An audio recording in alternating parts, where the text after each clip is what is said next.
Hey guys, it is Gareth Osler of Speed Review, and welcome to week 2 of the GPC. Funnily enough, I am even more ill than I was last week, so another video of me just sounding really groggy. This week I'm facing Melantosh, coach of the Exeter Chief Electivires. He's a really nice guy, really cool battler. I'll leave his links in the description. Hey, I remembered to say it this time, well done me. And he's somebody I wanted to face ever since I saw him last season, so I was looking forward to this one as soon as I saw it on the fixture page. The matchup is somewhat 50-50, as they say I don't know where they say it, but they say it somewhere. It's a very close one, not in the sense that I don't have an advantage, but everything that I have sort of struggles a bit with Mega Absol. In a way, if he didn't have Mega Absol, overall my matchup would be stupid good against him, so yeah. His team is Uniclus, Crobat, Tangrowth, Heracross, Mega Absol, Seismitoad, Snorlax, Flygon, Emboar, Steelix, Dugtrio, Megalatias, set up Carmines.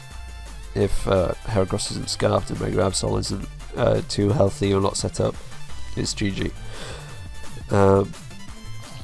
Not much he has can deal with it, so that's a definite bring. Azumarill, while it does pressure a lot of his team, he has Tangrowth and Seismitoad, which are two fantastic stops to it, and I didn't want to play around with that because I wanted, if I was going to bring in a Zoo set this week, it would be banded. I don't want to mess around with those two, so I decided not to bring it. Skarmory is there almost exclusively for Heracross. It basically stops it outright, simply put. And I was kind of expecting either Scarf Hera or Scarf Flygon, depending on which of the two he brought, but he was going to bring one of them.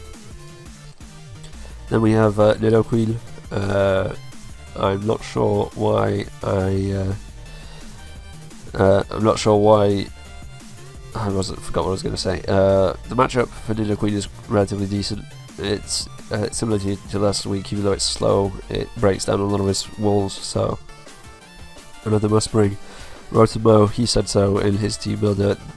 Volt Switch, sorry, isn't too good against his team, so as you can see, it really doesn't do much, and the Grass Stab isn't amazing aside from against Seismitoad, so I wasn't going to bring that. Durant just doesn't fit at all this week. Umbreon, however, is a decent enough stop to Absol. Even if it gets to +2, I can take a play rough with the set that I bring, so it is somewhat of a stop. Delphox has decent enough pressure against his team, as does Primeape, and their speed can come in handy. So those were two of the ones that I decided to bring. What I was expecting from him was Uniclus, Crobat. Those two had to come. I was also expecting Tangrowth or Seismitoad, if not both, for Azumarill. Mega Absol, and then either Scarf Hera or Scarf Flygon. Snorlax was a definite possibility as well to sort of deal with Megalatias, but that one was a bit more iffy. So it'd either be Snorlax or either Hera or Flygon or Tangrowth was my thought there. So yeah, that's sort of the team matchup.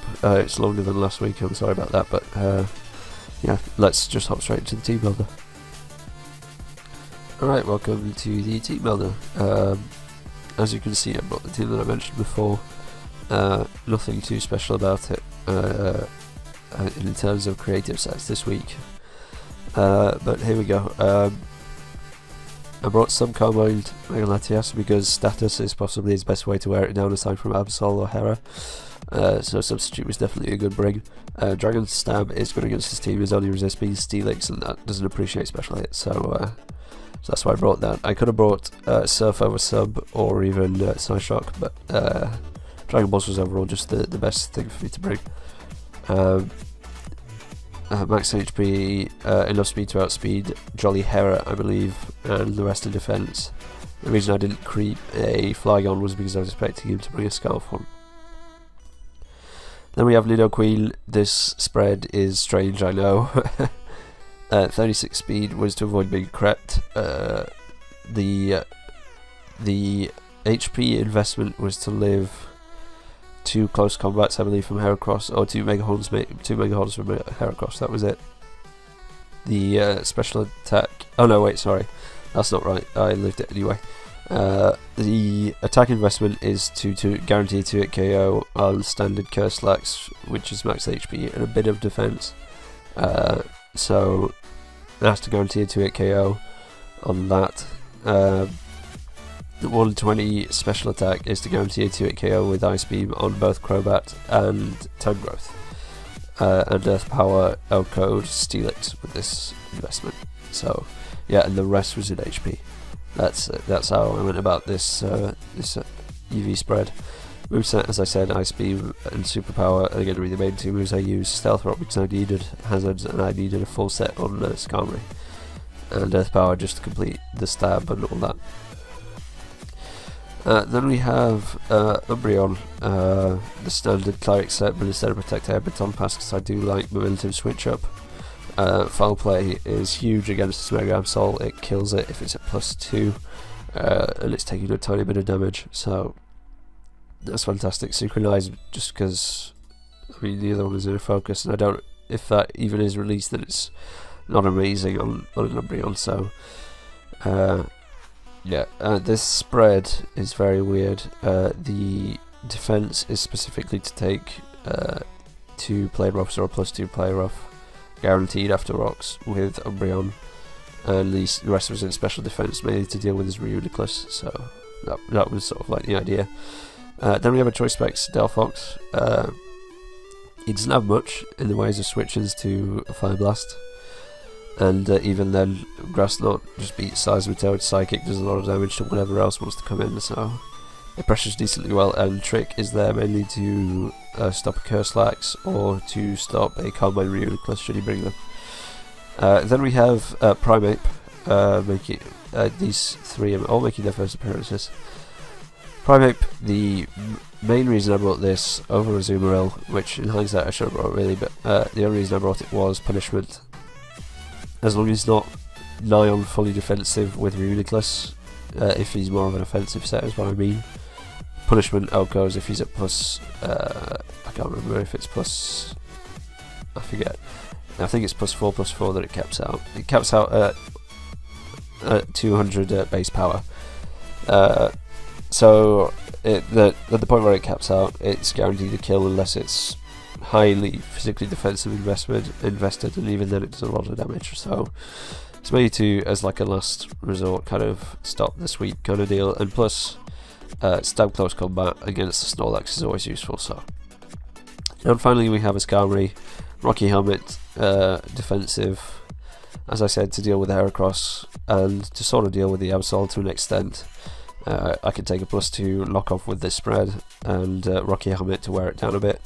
Brave Bird was there for because it's generally good stab against the team. The only resist again is Steelix, which I don't see him bringing this week if I'm being honest, but if he does, I've got enough things to deal with it anyway. Tailwind is there so that my Latias can outspeed everything on his team, and Defog and Roost is just sort of like standard. 8 speed to avoid being crept. The rest, special defense was just the rest of my EVs, and careful nature, just because I needed more specially offensive bulk to sort of deal with his bigger specially offensive threats. A lot of his team is specially offensive, or somewhat specially offensive, and then he's got the two big boys in Emboar and Mega Absol. Emboar is basically stopped by Mega Latias, so I wasn't too scared of it for once. That's the team that I brought. If you think I could have built better, done something different, then let me know, but I'm quite happy with it. I think it can do decently well against this team, so yeah, we'll see how it goes in the match. So as you can see, this is the battle. This is the teams that were brought. Oops, didn't mean to do that. He brought Mega Absol, Seismitoad, Crobat, Ridiculous, all things that I expected. Flygon, not so much, but again, it could have been Heracross or this. As I said, it's going to be one of the two is going to be Scarfed. And Snorlax could have been Time Growth, but Snorlax there is somewhat alright. As for leads, I'm not exactly sure what he's going to lead with. I'm expecting Crobat or Flygon for the U-turn. And my plan was to lead off with Umbreon, and to double out into Nidoqueen to take the U-turn, I believe, or to stay in and foul play whatever came in. I forget what the exact idea was, but I wanted to lead with Umbreon because it had a decent enough matchup. and like a baton, that was it. I was going to take the U-turn and baton pass out, so that was a plan. Let's see what happens. So he does lead with Crobat, and I expect him to do just that in U-turn, so he does a small amount of damage, which means he's got a bit of investment, not much. I can baton pass out and get the momentum as I go out into my Primate. Easy peasy. I need to slow this down. Easy peasy double switch there, and I just click U-turn here because there's no reason not to. As he goes out into his Crobat, I do carry Stone Edge or Ice Punch on this. I can't remember. I literally just looked at the team builder, but I forget. Why. There you go. I then go out into my Nidoqueen. I have the Ice Beam for this, and this has nothing for me. I can just freely set up my rocks, no trouble whatsoever. As he goes out into his Snorlax, if I remember right. Yep, there's a Snorlax. As I set up the Stealth Rocks. Very good to have up. Very, very happy they're there, and I get a crit. Something is very wrong here. Now, that crit matters if he sets up a curse. If he doesn't set up a curse, it doesn't really matter because it's guaranteed to 8KO. That's what investment was for. If you look at the crit damage, it does 91%. Divide that by 1.5, and it's 60. So it is a 2-hit KO. His spread was, if you look at his video, you'll probably see his team builder. He's got a strange spread. I think it's no HP and 252 in each, or something like that. He doesn't have max HP if I remember right. It's something strange. Either way, it was a 2-hit KO with that, but the crit means that if he does set up a curse, I'm guaranteed to kill, and as you will see, he sets up a curse. So for once, it's going in my favour. Surprisingly, I know it's looked like me, and here I was tempted to Ice Beam to kill the Crabhammers. I was expecting that to come in, but I didn't want to risk leaving this alive, so I just go for the Earth Power as a guaranteed kill, and there you go. Sorry about that. So yeah, that was very, very unfortunate. I'm sorry about that because I know what it's like to be on the receiving end of hacks. So here I'm expecting him to U-turn, but I don't want to risk staying in with my Nidoqueen.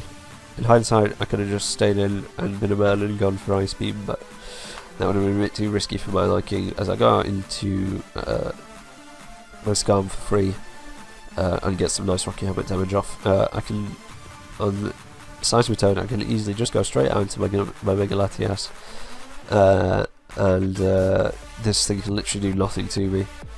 Even a knockoff does jack all, and as you'll see, a Skull does nothing. That's before Mega Evo, so I'm looking pretty good here.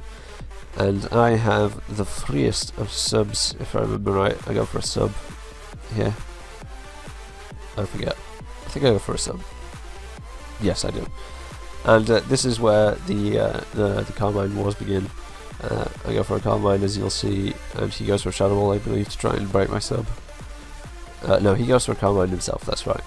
And it's next turn that I'll Carmine up, and he'll go for the Shadow Ball to try and break the sub, and as you'll see, it doesn't. This is the only multiplayer where it doesn't because of how it scales after.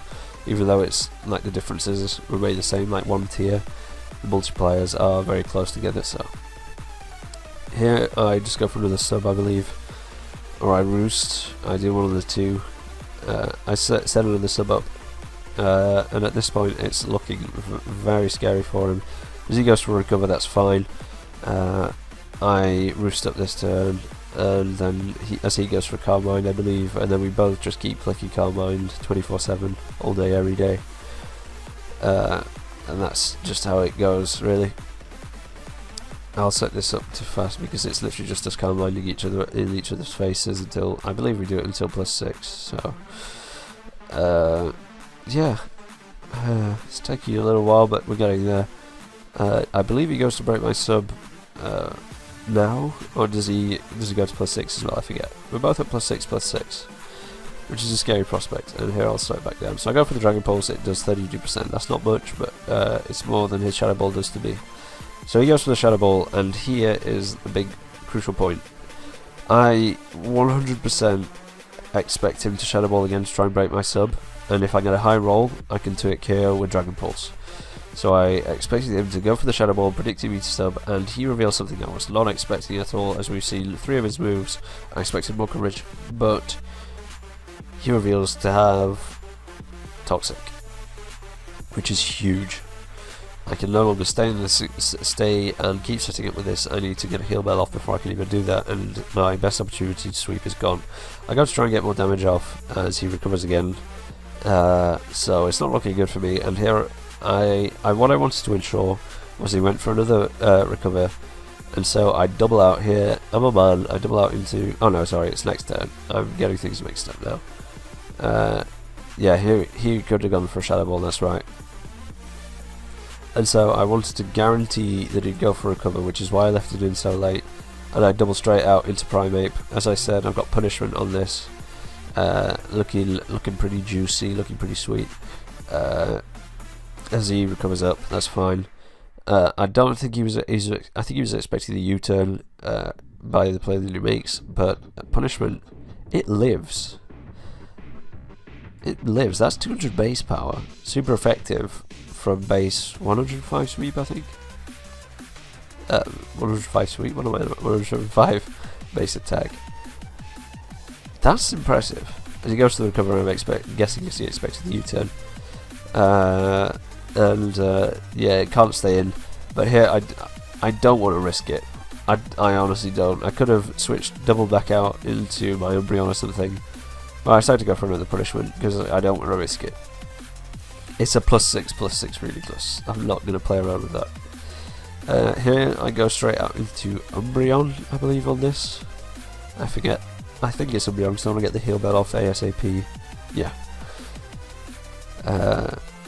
As he goes for a substitute, which is interesting.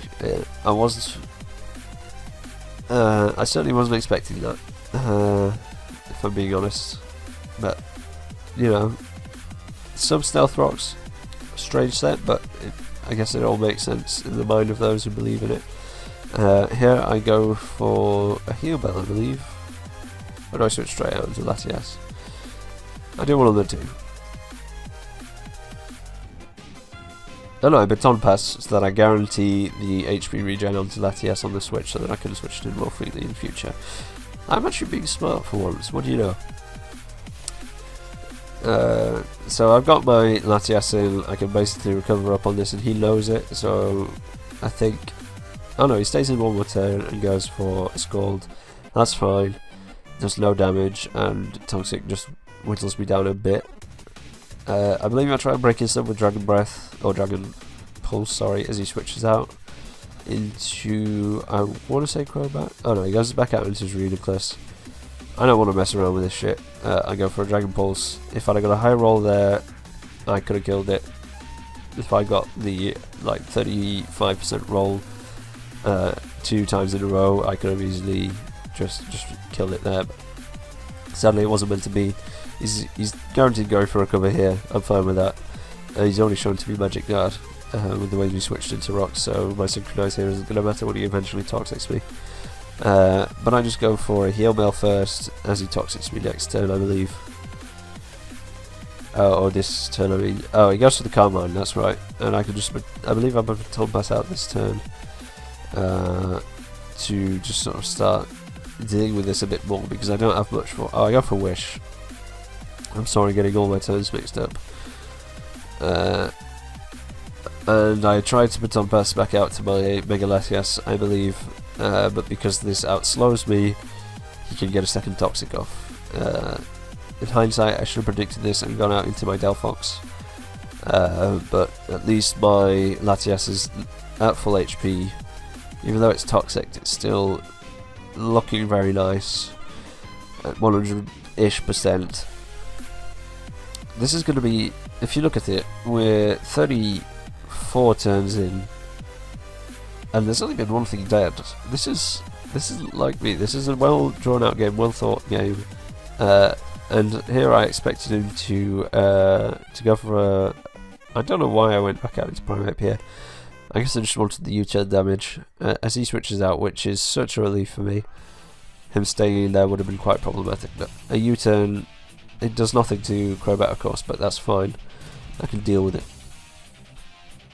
I forget what I do here. I go into Nido Queen as I can take any hit from this, and I can just hit it with an Ice Beam. And at this point, because the Snorlax is down, nothing really likes taking an Ice Beam. As he goes to the Brave Bird just to get damage off on this, and Nido Queen picks up a kill. Second kill of the game. Nido Queen doing very, very well indeed. As I believe he sends out his Mega Absol. Yes. And here I don't want to risk it setting up, so I just click Superpower. Even though he's going to kill me off. So there you go. Knock off, kill me, that's fine, I can deal with it. I believe I go out into Skarmory here. Oh no, I go out into Primeape just to scout for the Sucker Punch. He's going to have it, it's worth just checking anyway. I'm a big fan of just scouting for sets. As he goes for the Sucker Punch, it fails, that's fine. Here, I believe I just go for a Brave Bird. And when it comes in, it's a Seismitoad, and it takes a surprising amount of damage. This Skarmory isn't attack invested, and that took a lot of damage. Here I should have gone out into my Latias because I can take any hit from this, but instead I decided to stay in and just get a kill on this. As that Brave Bird hit that I went for was a low roll anyway. So there you go. I got basically whittled this thing down. Here is where things get a little bit interesting. He sends out his Absol and I click the Tailwind because it guarantees me either A, a hit on this, or B, a chance to recover. And it leaves it like a 50-50. So I set out the Tailwind, and here I roost up predicting a Sakura Punch, and he goes for the knockoff and kills me. This is where things get scary. What do I have for a +2 Mega Absol right now? Literally nothing. I have to hope and pray he doesn't have Play Rough. Now in my mind, while I do outspeed with Mega Latias, I have to play some mind games with the Tailwind up. However, in my mind, I thought he'd have Thunderbolt on this to hit both the Skarmory and to hit Azumarill, because a defensive Azumarill walls Absol pretty well. Or at least a bulky one. And so I wasn't expecting Play Rough as coverage, so I got into my Umbreon as he switches out, which in my mind means that he doesn't have it. After the game, he revealed to have Play Rough. So that was a bit of a strange play on his behalf, but you know what, I'll accept it. He probably might not have noticed the leftovers and thought I had a Resist Berry or something, I'm not sure exactly. As here I just go for the Heal Bell, I believe. Yeah, Heal Bell, and I Baton Pass out into Primeape, I think. I forget. I'm going to Baton Pass out into Primeape. What do I do? Or I Baton Pass out back into Mega Latias, I think. I do something. I forget what I do. This part of the game gets really... I Baton Pass back out into my Delphox here, as he goes for another Carmine, I believe. Or he goes for a Toxic, that's right. I expected the Toxic, but it could be to go out into Latias, which guaranteed a free switch into Delphox. I know he doesn't want to get tricked, so I go for the Fire Blast, which does a lot of damage to whatever comes in, including the Flygon. I believe it takes like 40% or some shit. 51%, there you go. That's a lot of damage to take, and if he Scarf, he outspeeds me, so I decide not to stay in. Because I expect this wholeheartedly to be Scarfed. I could have gone... I was so close to kicking Psychic there, as I knew it wasn't staked in, but I expected Absol to come in. So that's what I did. As he doubles out from there into his Reuniclus, which I thought was somewhat of a strange play. But I guess he was expecting a switch. As here I go for the U-turn, and I get a crit. This is beautiful. This is really beautiful. Now, this crit is quite...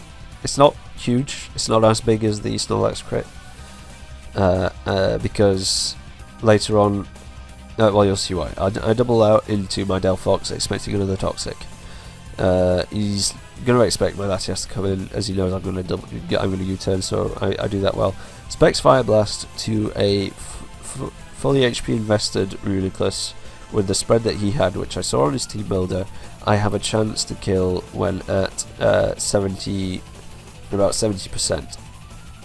I do 62 to 74, I think it was. 62 to 74, that was it. While the crit the crit did 51%, which means that the damage I would have done would have been roughly 33%, which would have left him at 67. Which means that I have it's sort of a 50-50 chance on a roll to kill him, providing I don't miss, obviously. But it's still a roll nonetheless. Whereas here, because he's below 62%, I've got a guaranteed kill. Now, it's one of those where it could have mattered, or it couldn't have mattered. There's no real way of knowing. It was still very unfortunate, and I wish it didn't happen. It's just really unfortunate, because now the game is wide open, and his Absol comes in and it gets a guaranteed kill, but I'm comfortable with letting this die. At this point, I know the game is pretty much in the bag, as Megalatias can take any one hit from this. Even Dark Stab, why is that a thing? Why can Megalatias do that? Sucker Punch is base 80, super effective from a Mega Absol, and I only take 68% from it. And that's not fully physically defensive, that's ridiculous. Now he goes out into his Flygon. He kills me off with whatever move he goes for. I forget, Dragon Claw. So I'm still thinking he's Scarfed. Even though I'm not tailored to outspeed this, I'm still thinking he's Scarfed. Just by the way he's played it, and the fact that he's got no damage, he's taking no damage. If I go into this, I can take another Dragon Claw.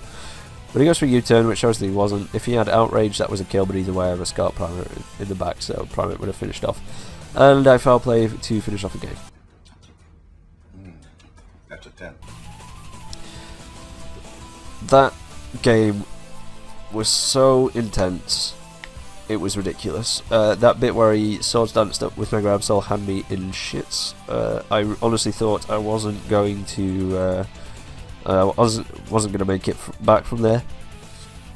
The hacks really, honestly, threw the game in my favour. If it weren't for the hacks, he probably would have won, in all honesty. Not much I could have done about it, but being on the receiving end of hacks day in, day out, I know what it's like, and I'm not happy to see it happen. What was I going to say? Honestly, I think Melon is one of those people who's a playoff contender. Even though he's lost his first 2 games, he honestly is going to build a battler and everything that goes along with it to make it there. And honestly, he really should be 1-on-1 right now. I'm surprised at how well Delphox did this week. It did a lot of damage to Flygon and finished off the Reuniclus. Queen did its job, exactly what it needed to do. Umbreon as well. He's carrying out the Absol at +2, finishing off the Flygon. Massive for that. And Primate for getting the crit, obviously, guaranteeing the Delphox kill. Megalatias is scary. This is the first time where you really see just how freaking bulky it is. 68% from a Mega Absol. It's a scary one to face. It's basically a super speedy Dragon Type Cress, which shouldn't exist, shouldn't be allowed. But some people are crazy and allowed it, so I picked it up. That's all there is to it. Looking in at next week, I forget completely who I face, if I'm being honest. And I'm not in the sort of freshest of moves at the moment, which is probably why I don't know. Whoever it is, I'm sure it'll be a very interesting game, and if not, it'll be an easy win for me, let's be honest. I don't expect this team in particular to have any sort of ruffle stomp against me, mainly because of just how solid the main core is. So it'll either be a close game or a ruffle stomp, because Megalatias is just broken and dumb and should. Why is it even allowed? Like, that is ridiculous. Anyway, thank you all for watching. I hope you enjoyed this somewhat croaky Gareth version today. I don't know how much editing I'm going to put into this, probably not as much as usual, but I'll still try and make it somewhat entertaining. I honestly think this has been my best game in the league format, even though there was those 2 crits, which really was unfortunate. Just the whole mind games of Megalatias and Absol and everything going on was it made for a very interesting, very well drawn out game, and I'm happy to have been a part of it. So thank you, Melon, for that, and thank you guys for watching. I'll see you in the next one. Bye bye.